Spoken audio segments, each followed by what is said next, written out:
Hello everyone, welcome back to my channel. तो आज की वीडियो में हम देखने वाले हैं एनसीईआरटी पॉलिटी क्लास 11, जिसमें आज हम देखेंगे चैप्टर 5 जो कि है राइट्स। तो शुरू करते हैं हमारे आज का chapter. In everyday life we often talk of our rights. As members of a democratic country, we may speak of such rights as the right to vote, the right to form political parties, the right to contest elections, and so on. But apart from the generally accepted political and civil rights, people today are also making new demands for rights such as the right to information, right to clean air, or the right to safe drinking water. Rights are claimed not only in relation to our political and public lives, but also in relation to our social and personal relationships. Moreover, rights may be claimed not only for adult human beings but also for children, unborn fetuses, and even animals. The abolition of the notion of rights is thus invoked in a variety of different ways by different people. In this chapter, we will explore what do we mean when we speak of rights? What is the basis on which rights are claimed? What purpose do rights serve, and why are they so important?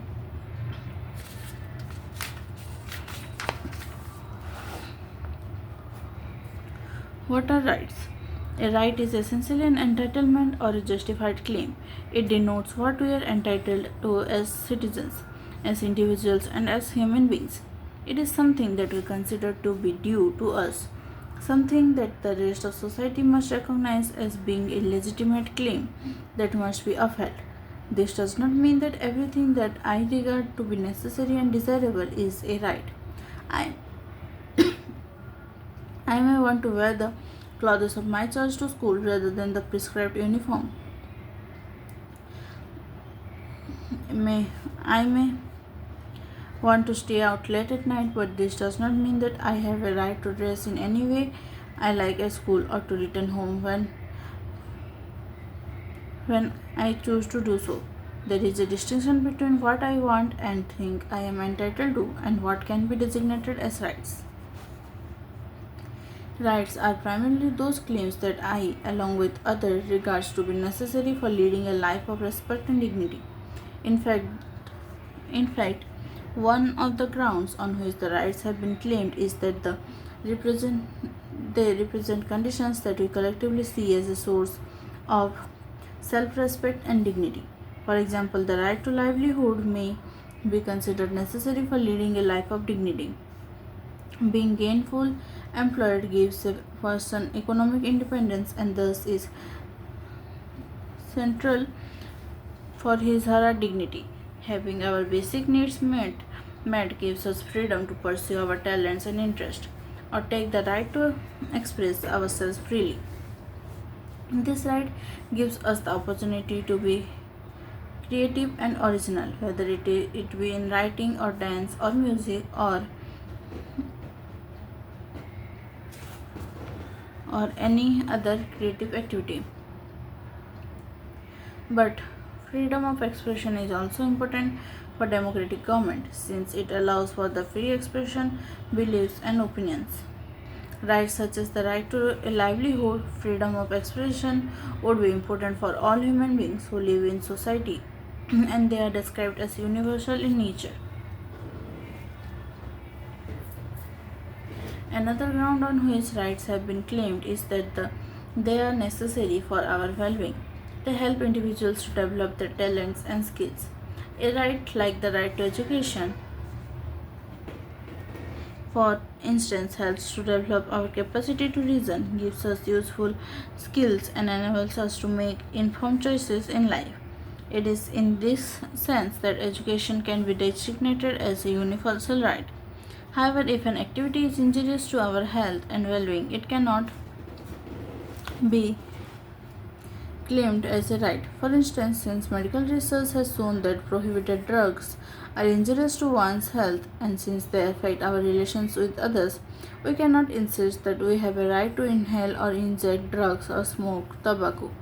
In the case of smoking, it may even be injurious to the health of people who may be around the smoker. Drugs may not only injure our health, but they may also sometimes change our behavior patterns and make us a danger to other people. In terms of our definition of rights, smoking or taking banned drugs cannot be claimed as a right. Where do rights come from? In the 17th and 18th centuries, political theorists argued that rights are given to us by nature or God. The rights of men were derived from natural law. This meant that rights were not conferred by a ruler or a society. Rather, we are born with them.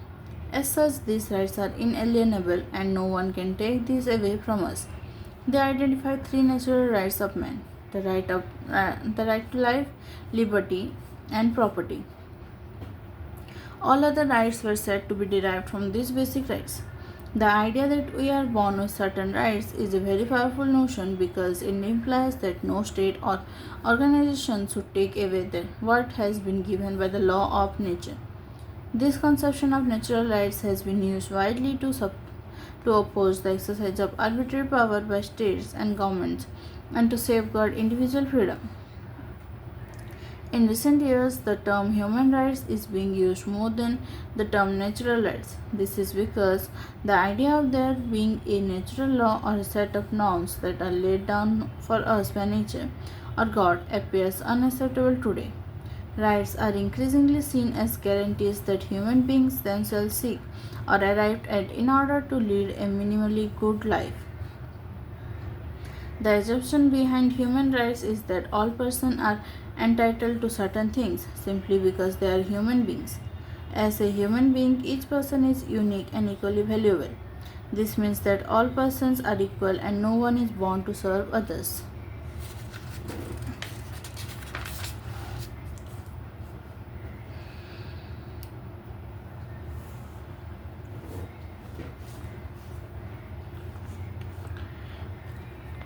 Each of us possesses an intrinsic value. Hence, we must have equal opportunities to be free and release our full potential. This conception of a free and equal self is increasingly being used to challenge existing inequalities based on race, caste, religion, and gender. Today, the UN Universal Declaration of Human Rights builds upon this understanding of rights and it attempts to recognize those claims that the world community collectively sees as being important for leading a life of dignity and self respect. The notion of universal human rights has been used by oppressed people all over the world to challenge laws that segregate them and deny them equal opportunities and rights. In fact, it is through the struggles of groups that have felt excluded that the interpretation of existing rights has sometimes been altered.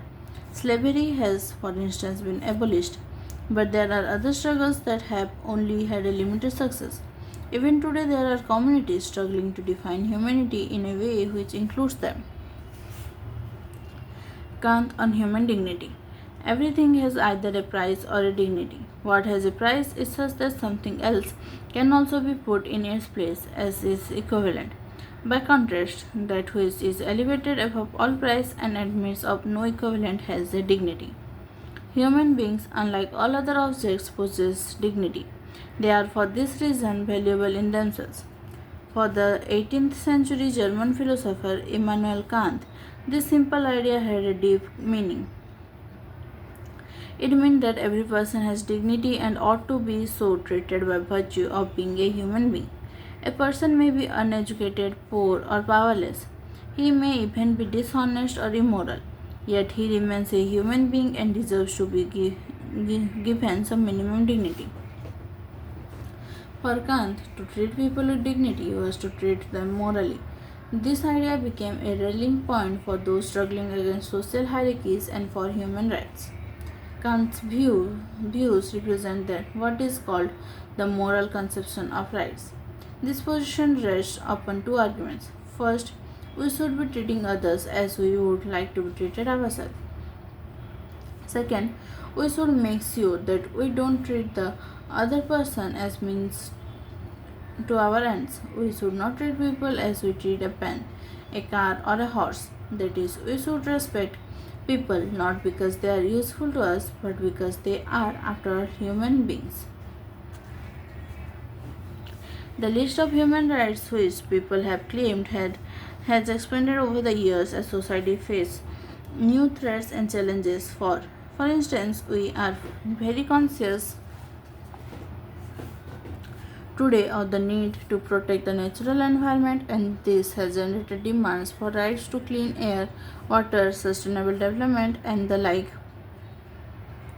A new awareness about the changes which many people, especially women, children, or the sick, face in times of wars or natural crisis has also led to demands for a right to livelihood, rights of children, and the like. Such claims express a sense of moral outrage about infringements of people's dignity, and they also act as a rallying call to people to try and extend rights to all human beings.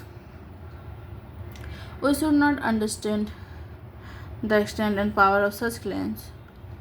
They often invoke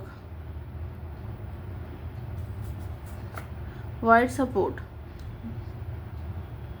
You may have heard about the pop star Bob Geldof's recent appeal to Western governments to end poverty in Africa and seen TV reports about the scale of support which he received from ordinary people,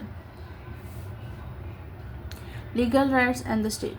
While claims for human rights appeal to our moral self, the degree of success of such appeals depend on a number of factors, most important of which is the support of governments and the law. This is why so much importance is placed on the legal recognition of rights. A Bill of Rights is enshrined in the constitutions of many countries. Constitutions represents the highest law of the land, and so constitutional recognition of certain rights gives them a primary importance. In our country, we call them fundamental rights. Other laws and policies are supposed to respect the rights granted in the Constitution. The rights mentioned in the Constitution would be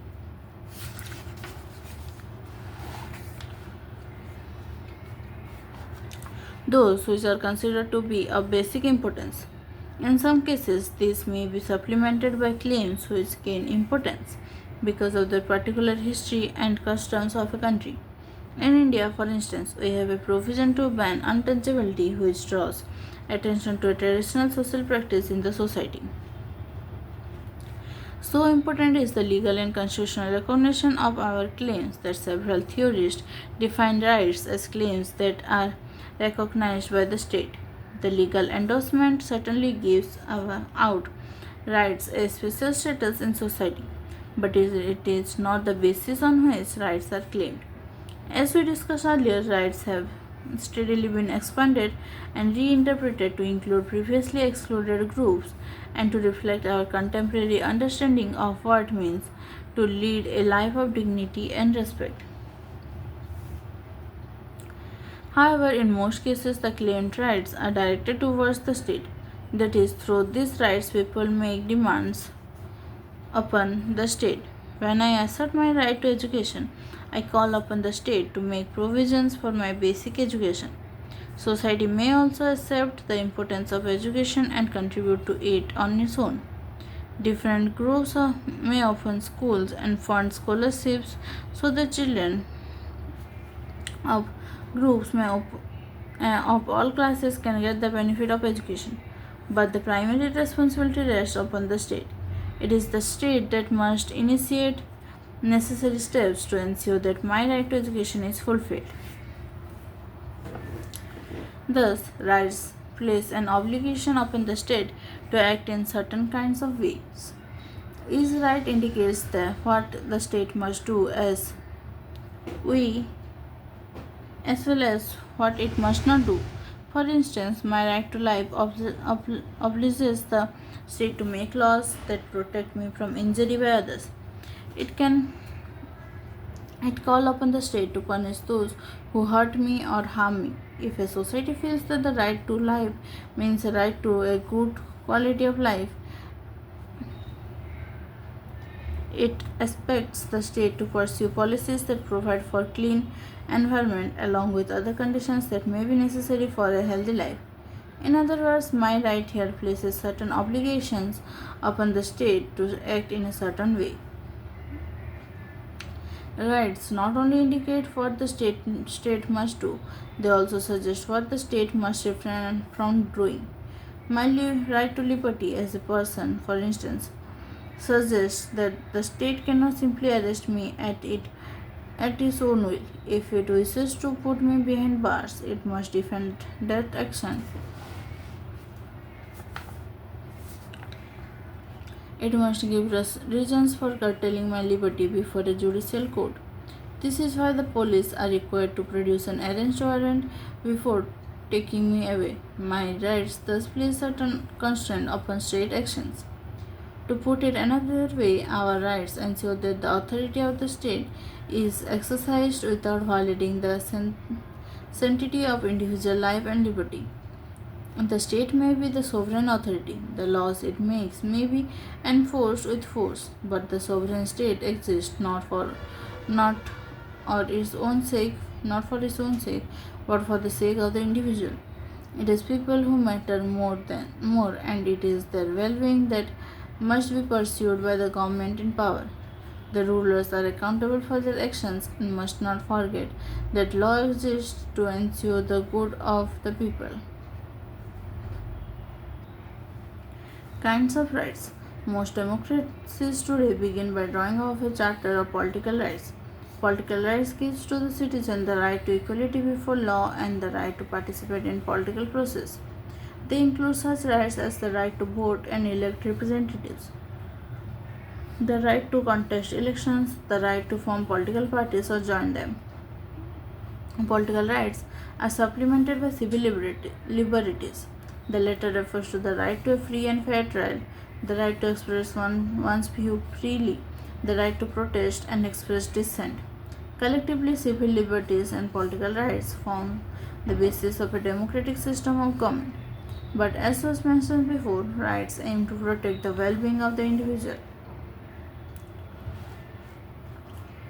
Political rights contribute to it by making the government accountable to the people, by giving greater importance to the concerns of the individual over that of the rulers, and by ensuring that all persons have an opportunity to influence the decisions of the government.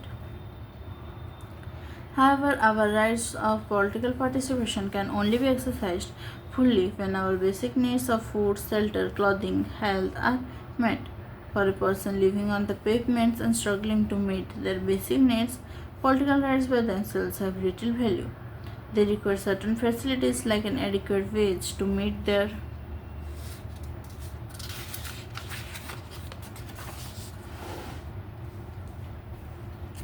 basic needs and reasonable conditions of work.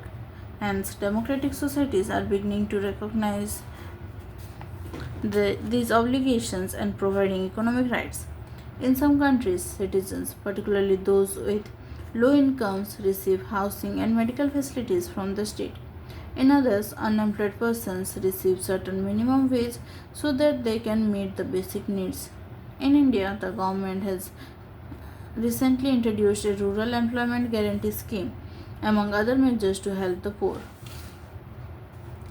Today, in addition to political and economic rights, more and more democracies are recognizing the cultural claims of their citizens. The right to have primary education in one's mother tongue, the right to establish institutions for teaching one's language and culture are today recognized as being necessary for leading a good life. The list of rights has thus steadily increased in democracies. While some rights, primarily the right to life, liberty, equal treatment, and the right to political party participation, are seen as basic rights, that means that must receive priority.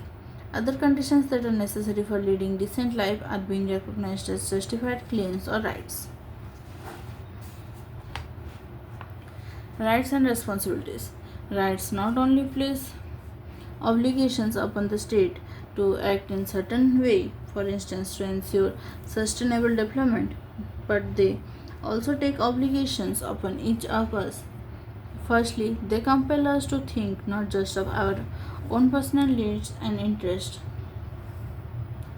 but to defend some things as being good for all of us.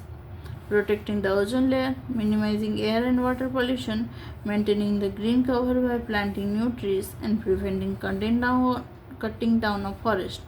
Maintaining the ecological balance are things that are essential for all of us. They represent the common good that we must act to protect for ourselves as well as for the future generation who are entitled to inherit a safe and clean world without which they cannot lead a reasonably good life. Secondly, they require that I respect the rights of others.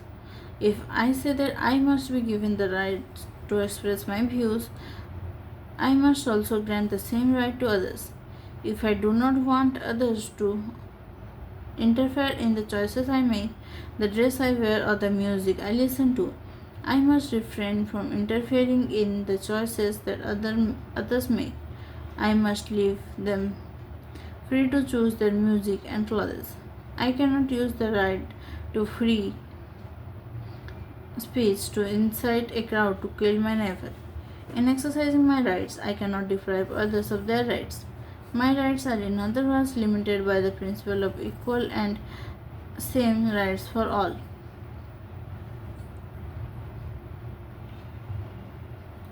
Thirdly, we must balance our rights when they come into conflict. For instance, my right to freedom of expression allows me to take pictures. However, if I take pictures of a person bathing in a house without his consent and post them on the internet, that would be a violation of his right to privacy.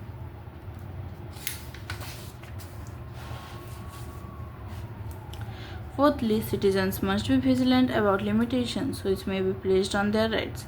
A currently debated topic concerns the increasing restrictions which many governments are imposing on the civil liberties of citizens on the grounds of national security. Protecting national security may be defended as necessary for safeguarding the rights and well-being of citizens. But at what point could the restrictions imposed as necessary for security themselves becomes a threat to the rights of people? Should a country facing the threat of terrorist bombings be allowed to curtail the liberty of citizens? Should it be allowed to arrest people on mere suspicion? Should it be allowed to intercept their mail or tape their phone? Should it be allowed to use torture to extract confession? In such situation, the question to ask is whether the person concerned poses an imminent threat to society. If an arrested person should be allowed legal counsel and the opportunity to present their case before a magistrate or a court of law. We need to be extremely cautious about giving governments powers which could be used to curtail the civil liberties of individuals. For such powers can be misused. Governments can become authoritarian and undermine the very reasons for which governments exist, namely the well-being of the members of the state. Hence, even though rights can never be absolute, we need to be vigilant in protecting our rights and those of others, for they form the basis of a democratic society. On 10 December 1948, the General Assembly of the United Nations adopted and proclaimed the Universal Declaration of Human Rights.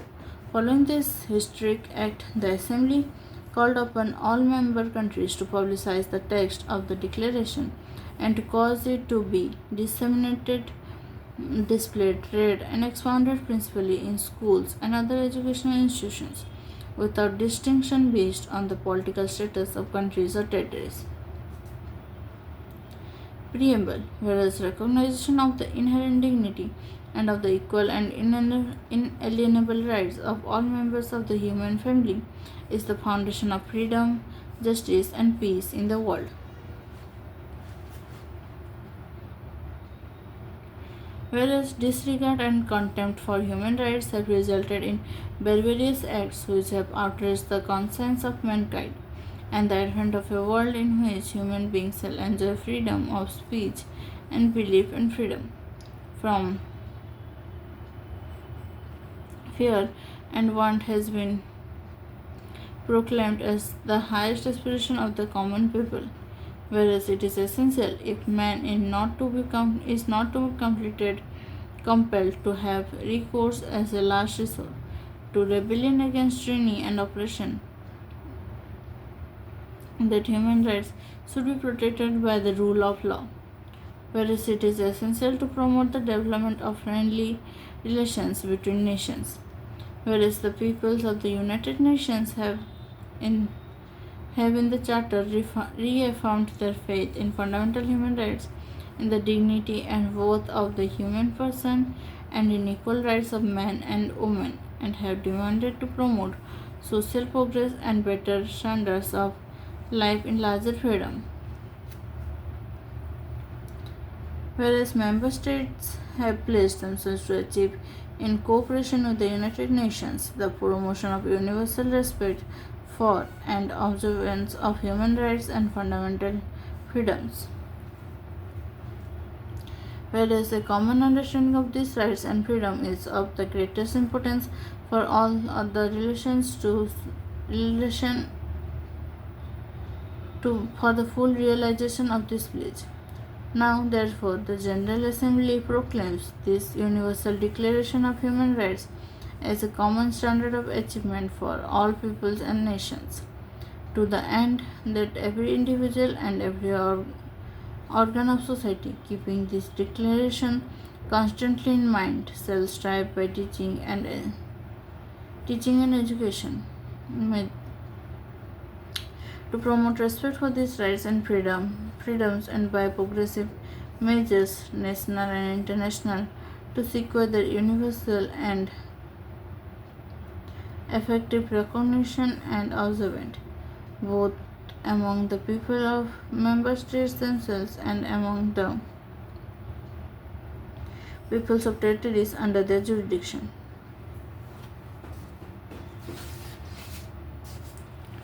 तो ये है इस chapter का exercise. इसी के साथ हमारा chapter 5 complete हो गया है। तो अगर आप चैनल पर नए हैं तो चैनल को सब्सक्राइब कर दीजिए और नोटिफिकेशन आइकन पर क्लिक कर दीजिए ताकि आपको सारे वीडियोस के अपडेट्स मिल सके। और अगर आपको वीडियो अच्छी लगे तो लाइक कर दीजिए, साथ ही अपने दोस्तों के साथ शेयर कीजिए ताकि उन्हें भी हेल्प हो सके।